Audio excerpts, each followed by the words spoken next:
I'm about to teach you the trick called Pulse. This trick, I found it on Disturbed Reality's YouTube channel. Let's begin. So Dad, I would like you to choose a card from this portion right here. Got it? Got it. All right. So what I'll do is I'll take it back. We're gonna lose it in the deck like so.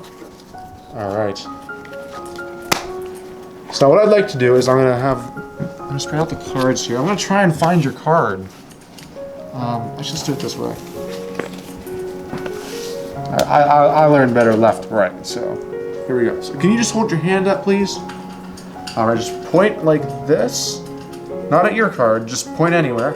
So I'm gonna try and read your pulse, okay? That's gonna try and tell me where your card is.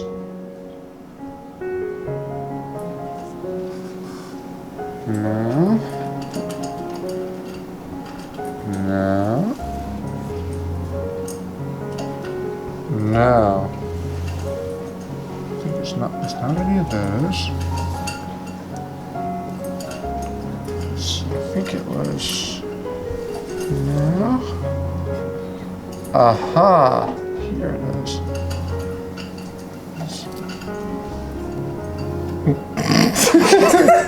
Is it this card? Is it that card? Yeah, This one, yeah. That one? yeah. Okay. When I perform this trick, I'll start by having him choose the card. Go ahead and look at it. And while he looks at it, all I do is I square up the deck, looking at the very bottom card, the 5 of spades in this situation. And I'll have him stick it there. I throw the 5 of spades right on top. So whenever I spread the deck out,